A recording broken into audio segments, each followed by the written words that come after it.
Ladies and gentlemen, welcome back to the Set the Line podcast. As always, I'm Sam Calder, joined by the man, the myth, the legend, Braden Rattlehoover. Braden, happy draft eve. Happy draft eve to you too. And Thank you. Tomorrow, millions of NFL fans across the country will be upset with who their team drafts in the first round. Hopefully not us. Let's Yeah. hope the Vikings can hit it on the nail of the head this year. I don't think I used that phrase properly. No, I probably close didn't. enough. Yeah, it's one of those days. This is our third attempt at recording this intro because I didn't mute my mic. So it's been a rough start, but you know what? We're gonna bounce back strong, and that's what matters. Third time's the charm. Third time is the charm. And you might notice if you're watching this on YouTube or TikTok or wherever you're seeing this that there's a little third screen joining us today. That is because we have a very special episode, as we alluded to on Monday.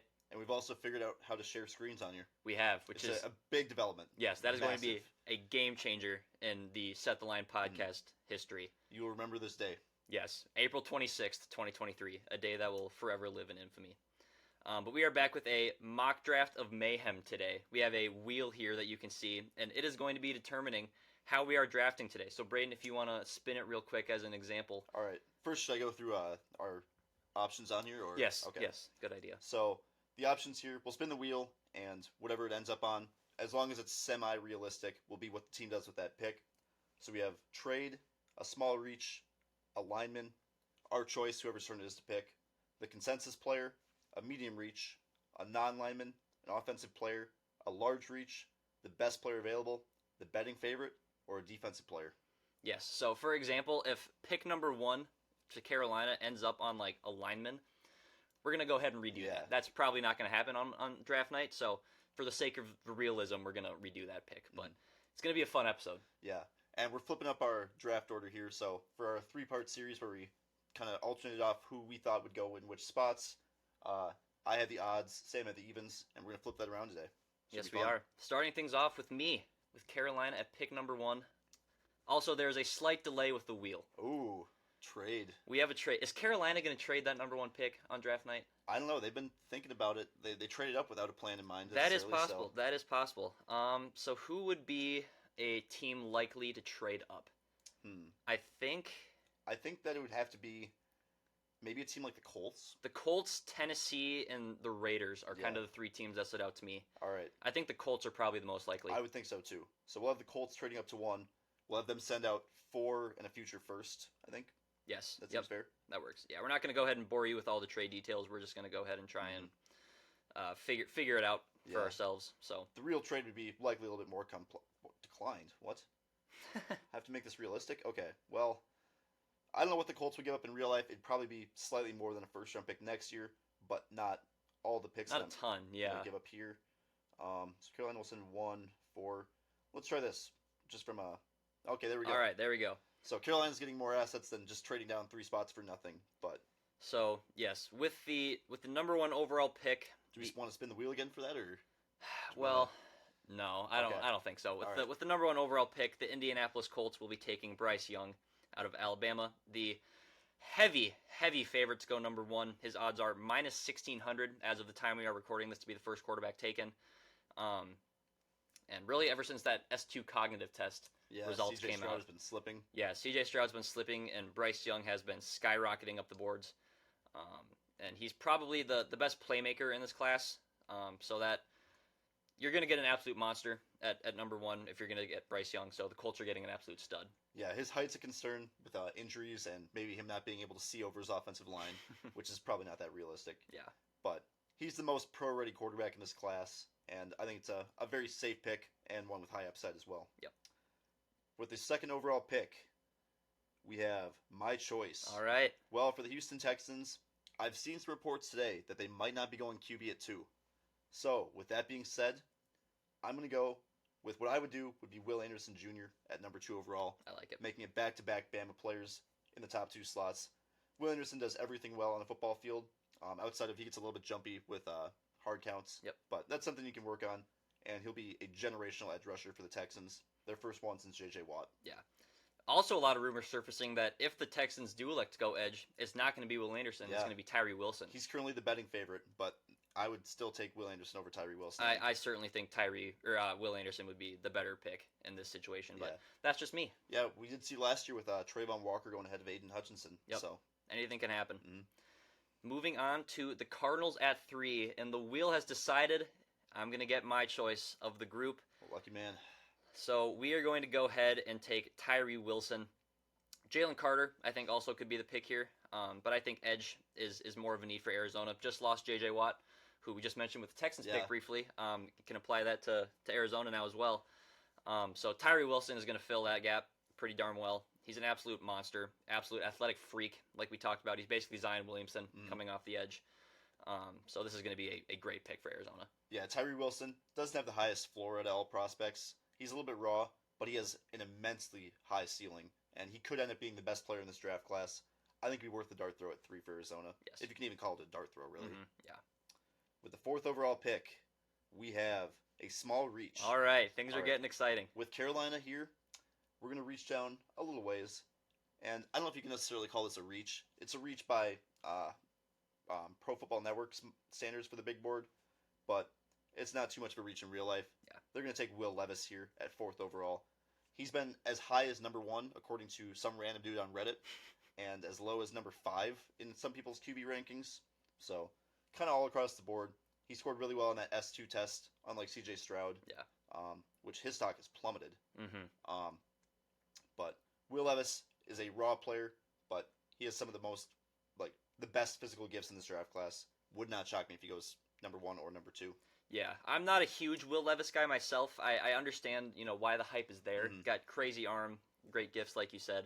Can run the ball. Yeah, but he doesn't excite me all that much. And at Kentucky, didn't granted have the best receiving core ever to work with, but still he had 19 touchdowns and 10 interceptions or something like that. Yeah, it was pedestrian numbers for sure. Yeah, and you're going up against SEC defenses, but come on, if you're going to be the number 4 overall pick, I would expect better production. Yeah, I would have liked to see a little bit more out of him in Kentucky, but all things considered, not a terrible season by any means. Yeah.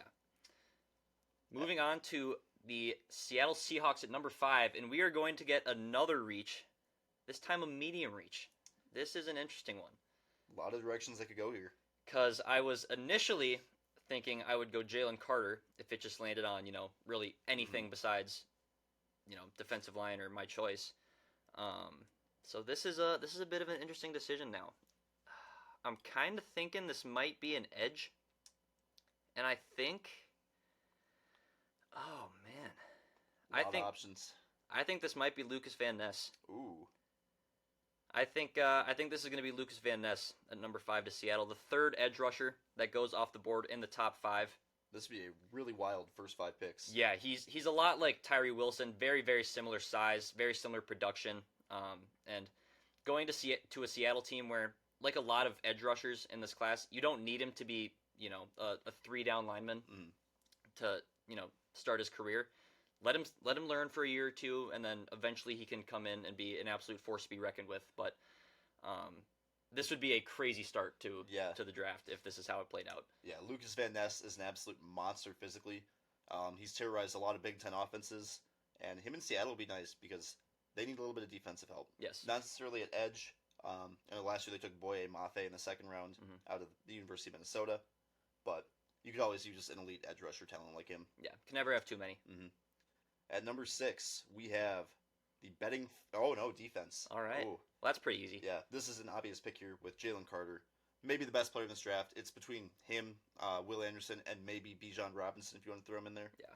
But his character concerns have been a little bit of an issue, but he is an extremely talented player. Can plug up basically any hole, and might be the most dominant defensive tackle we've seen in quite some time in the draft. Yeah, and, the character issues honestly concern me less than his pro day. Yeah, that was bad too. Yeah, the pro day is what would concern me more, but I am not concerned whatsoever in the slightest. Jalen Carter is a top 2 player in this class, and I think he's going to end up being a top 2 player from this class when it's all said and done. Absolutely. He's got everything you want in a defensive tackle, so absolute steal if you can get him at 6, honestly. And then moving on to pick number 7 to the Las Vegas Raiders. Now it's the betting favorite. We are getting the betting favorite now. So this is according to DraftKings, by the way. Yes, we're going to go off of DraftKings odds. And Bryce Young is gone. Will Levis is gone. I believe they have individual ones for the top 10. Okay. If you want to try to find those. So the number 7 pick would be Paris Johnson Jr. Interesting. I'm not sure how I feel about that. I mean, I Yeah. guess, the Raiders could use an offensive lineman. And so, you're going to get probably the best offensive lineman in this class in Paris Johnson, I would say. Absolute monster in terms of size. And was an instant impact player at Ohio State, I believe, and has been an absolute force ever since he, stepped on the field at Ohio State. So I think this is a great pick at number 7. Don't know if this is the direction I would have gone in, but I feel like if this is the way it plays out in real life, if I was a Raiders fan, I wouldn't be upset. Yeah, I've seen Paris Johnson even as high as like number 3 now. Yeah. So getting him at 7 would be a pretty solid pick as well. And it would hurt to be a Bears fan at this point. Yeah. He's pretty much the consensus favorite to be the number 9 pick to the Bears, I believe. Yep. I believe he'd probably be. I believe so. Darnell Wright is now the betting favorite for the number 9 pick. Is Paris Johnson number 2? Paris Johnson is number 3 behind Jalen Carter. Interesting. Yeah, so. And there's an interesting start to our draft. Yeah. With pick number 8, we're going with a medium reach again. All right. For the Falcons, Bijan's not too far of a reach here, I would say. Probably not, no. I think if I'm the Atlanta Falcons here, there's a lot of directions you could go. Yeah. There's a lot of directions you could go here. I think I'm going to go Nolan Smith. I like that. Great edge rusher, complementing with Jalen Carter, Georgia. And the Falcons could always use more pass rushing. I can't name one off the top of my head currently on the Falcons roster. So they likely need one. Either that or I just don't know ball. So I know they signed Calais Campbell, but I mean he's like 37 years old. So at the very least, you get Nolan Smith to kind of learn behind him for a year. Yeah, you can learn behind him. You can learn behind Grady Jarrett. I want to say they have one other guy too that I'm forgetting his name. Yeah. I need to double check this now, otherwise it's going to kill me.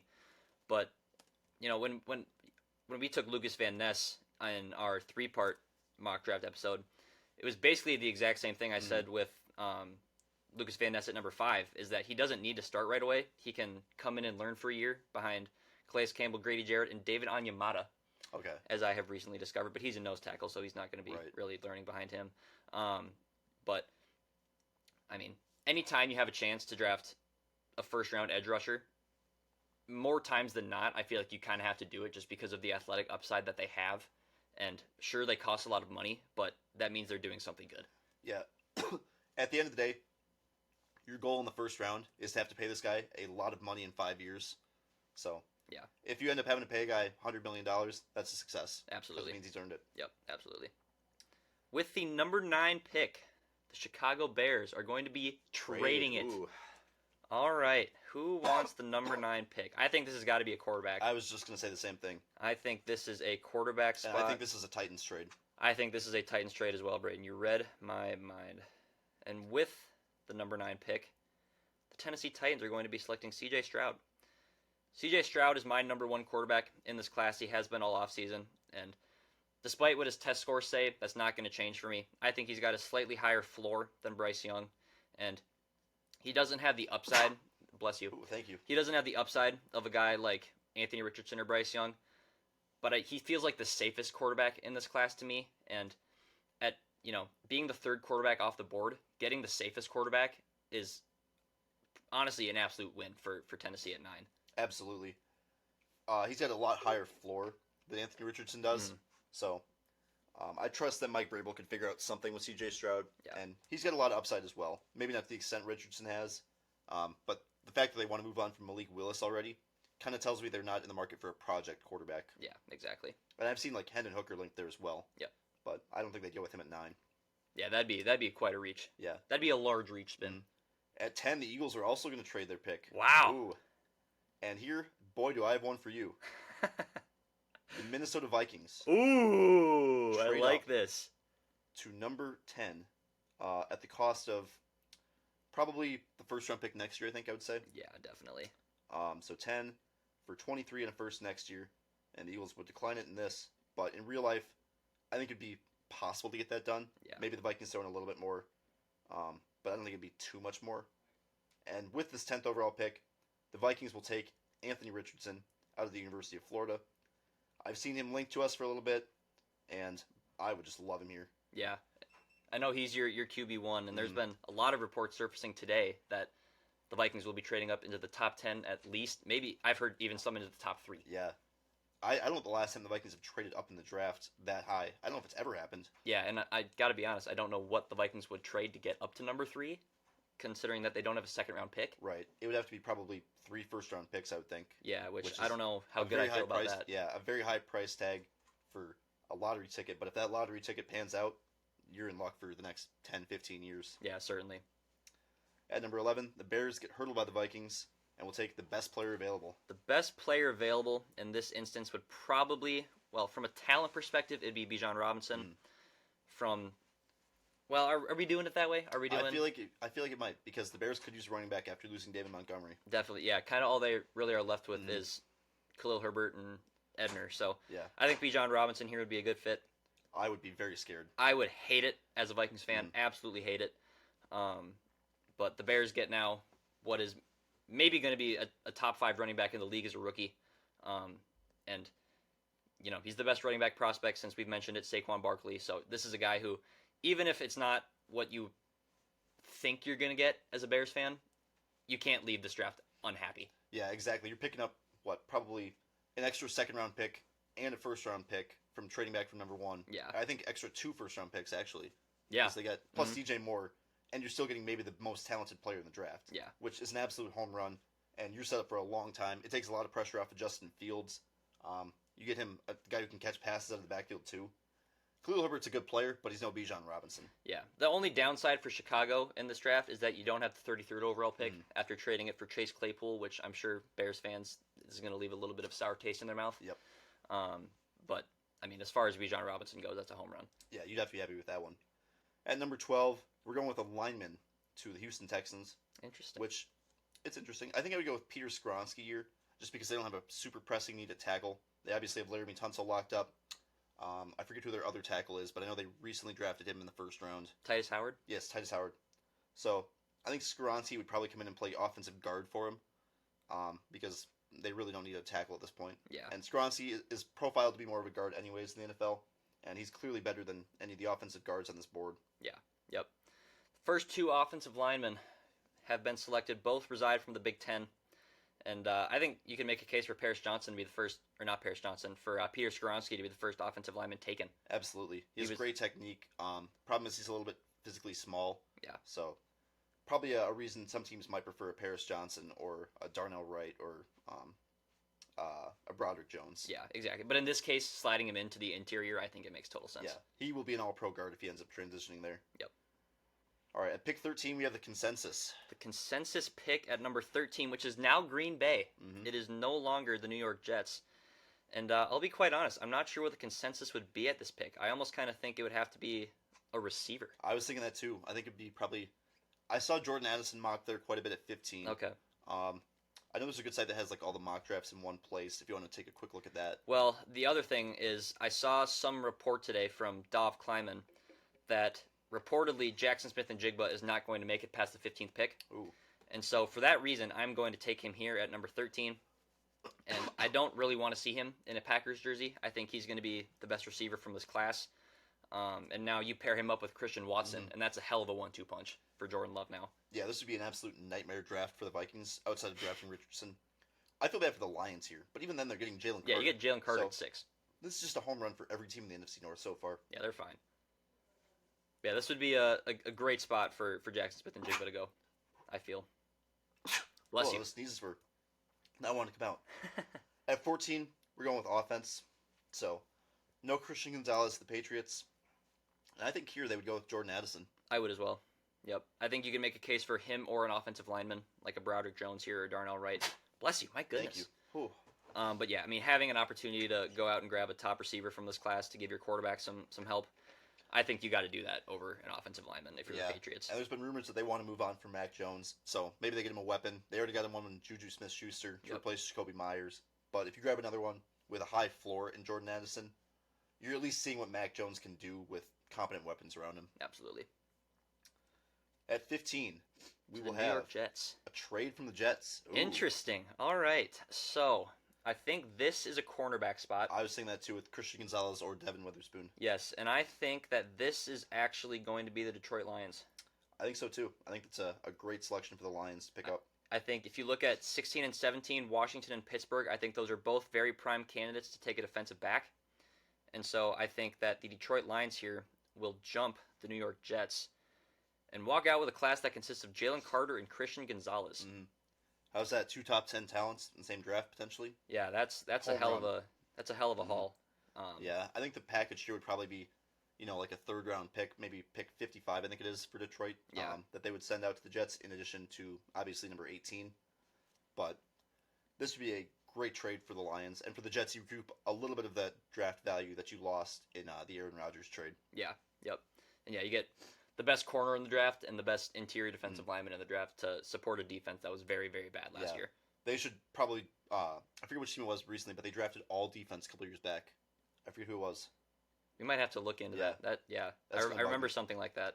All right, at 16, the Commanders will not look to replace Chase Young, who they declined the 5th-year option on today. Saw that. And they will take an offensive player.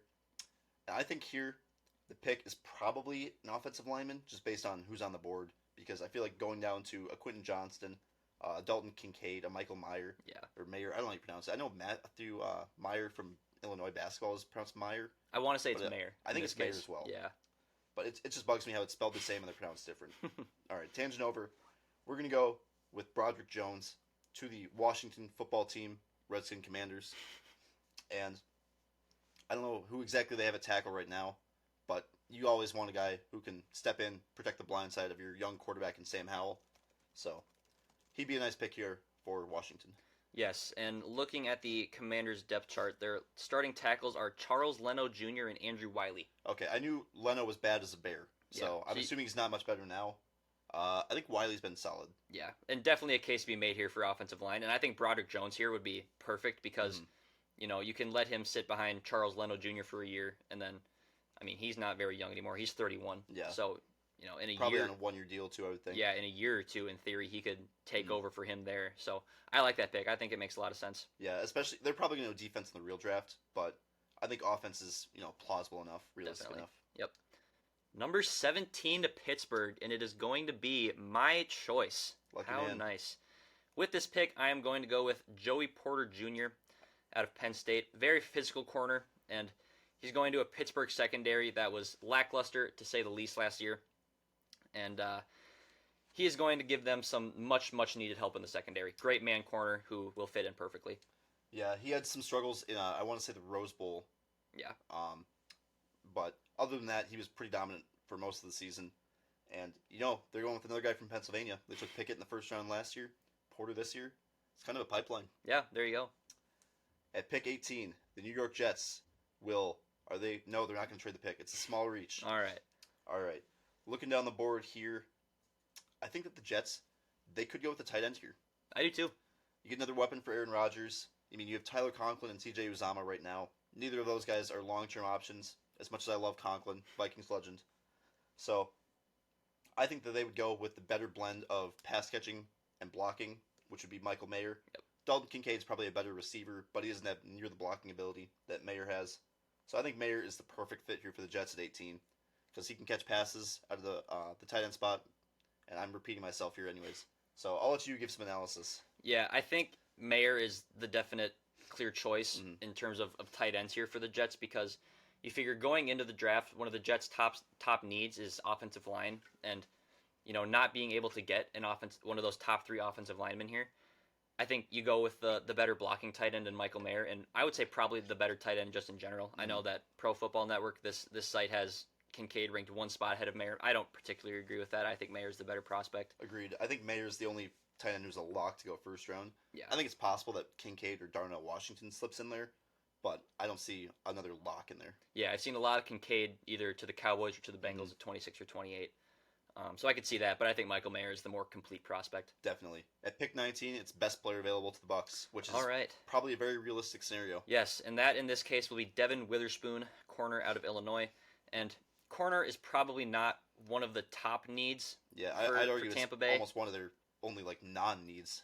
Yeah, but you figure you can always get extra help in the secondary, and Devin Witherspoon, relatively undersized but very physical corner who, could very well, if Detroit or Las Vegas ends up going with corner in the first round in the top 10, he could be the first corner off the board. Yeah, I know we had him going at 7 too in our joint mock draft. Yeah, just after Christian Mhm. Gonzalez to the Lions. So getting Devin Witherspoon at 19, I think, is a great value and something that if the Buccaneers end up in this situation, I mean, they'd at least have to give it some thought. Absolutely. And for Tampa, they could very well bottom out next year and be, a top 3-5 worst team in the NFL. Yep. So you might as well go best player available here because chances are your needs next year are going to be similar to this year, or you're going to find somebody in the draft this year, or on your roster currently even, who plugs those needs right away without you even realizing it. Yep. So I think best player available is probably the route they go in draft tomorrow. Yep. At 20, Seattle is going to go with a large reach. All right. This is going to be fun. Is that our first large reach I of the believe episode? so. All right. How far down do I want to go? How about this one? Darnell Washington to the Seattle Seahawks. I like it. Ranked 40th in the Pro Football Network database for Big Board, but I think he's better than that. I think he's going to be kind of a late first-round guy. Might sneak in. Could even be as high as like the 13th overall pick to Green Bay potentially. Yep. I saw those team. He was linked to the Packers for a little bit, but great blocker. He kind of was overshadowed by Brock Bowers last year at Georgia, but he can catch passes. Had a great combine, and he is an absolute athletic freak. Yeah, I think you're a little higher on Washington than I am, and I'm not saying you're wrong. I think there's tons of reasons to be high on him, but it's one of those picks to me where you don't truly know what you're getting. Mm-hmm. It was used very, very little at Georgia for whatever reason. Because they have an All-American tight end. I guess, but I mean, how do you keep 6'7", 265 off the field? But he's a great blocker. That's a guarantee. So you're getting that. But it's a large reach, definitely. But it's something I could see Seattle doing. Yeah, especially with Noah Fant kind of struggling last year. I think he had his worst season as a pro. Yeah, I don't even think he's going to be their starting tight end to start the season. It's Will Dissly right now, I think. So neither of those guys are super long-term fits. And regardless if you have Washington on the roster, you can run a lot of two tight end sets, hand the ball off to Kenneth Walker a ton. Yep. So lots of love if you're the Seahawks and you get Darnell Washington at 20. Yeah, definitely a case to be made there. And then before we spin the wheel for the Chargers, Braden, do you quickly want to recap how the draft has gone so far? I sure can. Started off at number 1. The Carolina Panthers traded up and then they traded down. They gave it to the Colts. The Colts take Bryce Young at 1. Will Anderson goes 2 to the Houston Texans. Tyree Wilson 3rd to the Cardinals. Will Levis goes 4th to Carolina, almost like Kentucky. And then 5th, Lucas Van Ness goes to Seattle. I think they had 2 large reaches in this. Yeah, they did. Jalen Carter goes 6th to the Detroit Lions. Paris Johnson Jr. at 7 to Oakland, or Vegas. At 8, Nolan Smith stays in the state of Georgia, going to Atlanta. C.J. Stroud at 9 to Tennessee, who also traded up with the Chicago Bears. At 10, the Vikings trade up with the Philadelphia Eagles to get Anthony Richardson. At 11, the Bears will take Bijan Robinson. Peter Skoronski goes 12th to the Houston Texans, who might be trading that pick tomorrow in real life. Yep. 13th, the Green Bay Packers select JSN. Jordan Addison goes 14th to New England. The Lions trade up with the Jets to 15 to grab Christian Gonzalez. At 16, Broderick Jones goes to the Commanders. Joey Porter Jr. stays in Pennsylvania, going to Pittsburgh at 17. Michael Mayer, the tight end of Notre Dame, goes to the Jets at 18. Devon Witherspoon goes 19th to the Tampa Bay Buccaneers. And Darnell Washington goes 20th to the Seattle Seahawks. There we are. Moving on to pick 21, we will have a lineman. A lineman to the Chargers. Interesting. This could be offensive or defensive line. I think with this pick, let me just pull up their depth chart real quick so I'm not making a fool out of myself before They did re-sign Will Clapp, so Okay. they've secured a guard. I am going to go with Kalijah Cansey out of Pittsburgh. Another guy who just dominated the combine. Yeah, absolute freak as a pass rusher. And in a base 3-4 defense that the Chargers have, I think he's probably more of an end rather than a nose tackle. He's only 6'1", 280, so I think he would make a pretty smooth transition over to end, where I think, quite frankly, he would thrive. Absolutely. Because you figure he's going up against tackles, and he's 280, and he can move like a outside linebacker. I mean, he can move like a Tyree Wilson.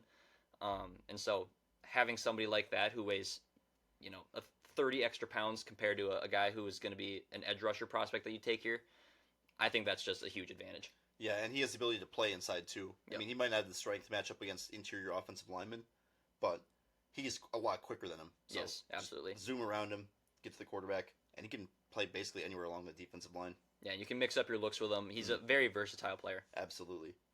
At pick 22, we have the betting favorite for the Baltimore Ravens, which I think we'll have to go through the first round database for this one. Yeah, so Emmanuel Forbes is the top guy listed Interesting. here. He is. He was not taken in our 3-part mock draft. No. So Forbes goes 22nd to Baltimore. Corner's not a huge need here with Marlon Humphrey, obviously. I know they have a couple other good corners whose names are escaping me for whatever reason, and I don't know. This would be a selection that certainly pisses off Lamar Jackson, I would think. Yeah. But who knows? He might be a 49er by the time the draft happens. There you go. Yeah, certainly Baltimore fans probably are hoping for a receiver here. And the Ravens already have Marlon Humphrey, like you mentioned. Brandon Stevens is their cornerback too, which... Maybe they do need a corner. Yeah, not ideal, not great. And then Jalen Armour Davis is their third-string corner, which he came from Alabama. As an Alabama fan, I can tell you this is probably not who you want as your third-string corner. So I think there is a scenario where corner is the pick here, especially if those top two receivers in Addison and JSN are off the board. Yeah, and I think in the real draft, they'd probably take Deontay Banks here in this situation. Yep. But Forbes is the betting favorite, makes sense. Yeah. Only big concern that I really see for Forbes is just the size. Yeah. I mean, he's, I think, sub 170 pounds. Very quick, though. Yeah, very, very fast. So kind of makes up for it. At 23, we will have the betting favorite once again. The betting favorite once again, and that is going to be Quentin Johnston out of TCU. This is a pick I could definitely see happening. The Eagles have potentially moved, or they're looking at JSN now. Obviously, in this draft, they trade back from 10 to 23, and Quentin Johnston would be a great fit there because he's basically the exact opposite of Devontae Smith as a receiver. Yeah, and I don't know if you remember, but when we were doing our 3-part mock draft series, in that first episode, pick number 10 to Philadelphia, I debated taking Quentin Johnston there. Ended up going number 12 to Houston. I think you took Nolan Smith at 10 in that one, correct? I did. Yep, I went Nolan Smith to Philadelphia there. But I think Quentin Johnston, I think there's an absolute, home run upside here. If this ends up being the pick, line him and A.J. Brown up to the outside, Devontae Smith in the slot, and that is one hell of a receiver trio right there. Yeah, absolutely. And then not even mention Dallas Goedert. Yeah, that would be by far the best offense in the NFL. Maybe the best offense in NFL history. Yeah. If Johnston pans out early. Yep. And then the Eagles will be picking again here at 30 very soon. So they're not done. At 24, the Jags will go with a small reach.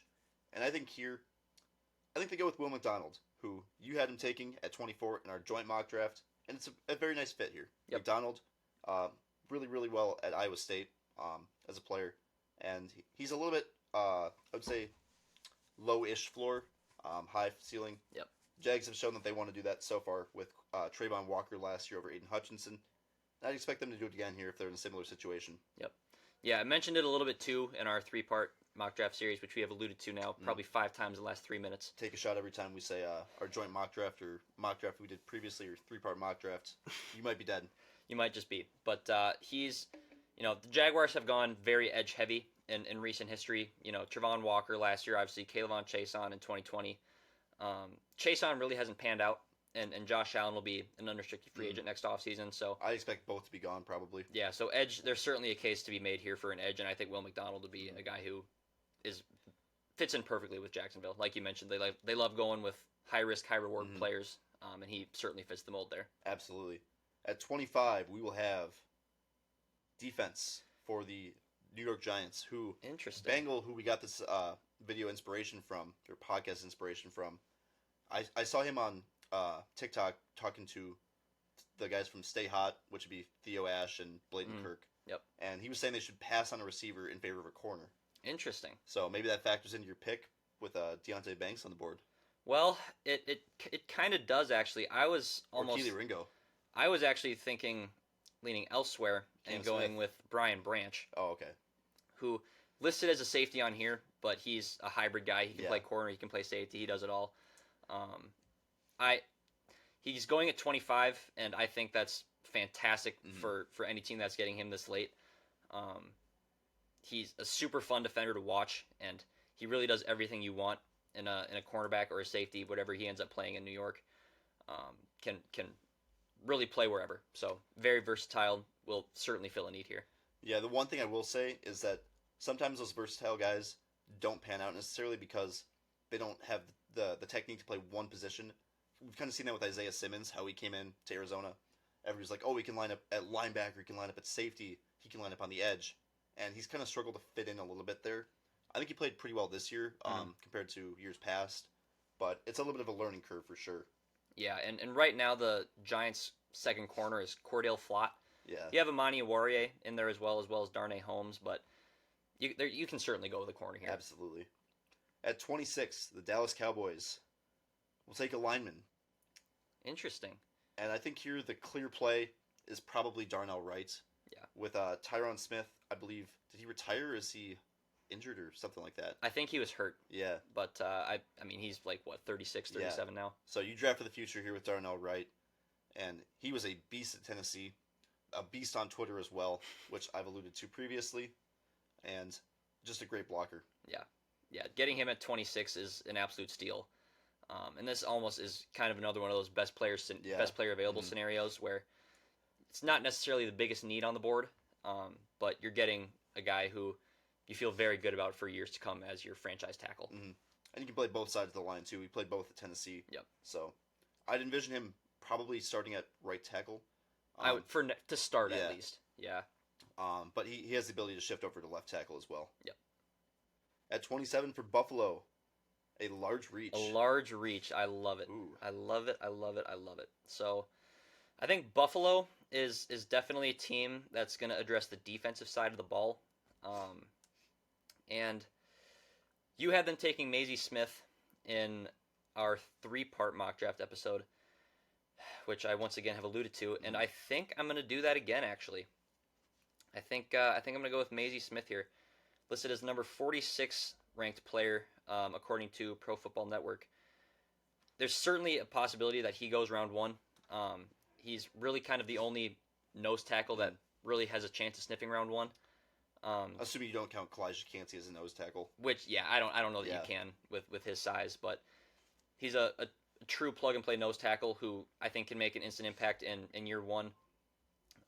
And Daquan Jones is 31 years old, so you get a guy who's young and can slide in next to Ed Oliver. That's a hell of a 1-2 punch. Yeah, and it's kind of a nice combo there because Ed Oliver's a pretty good pass-rushing defensive tackle, where Smith struggles a little bit in that aspect, but he just eats once guys get to the line of scrimmage. So a nice balance and kind of a mix between those two guys for sure. Yeah. At 28 for the Cincinnati Bengals, we have the betting favorite.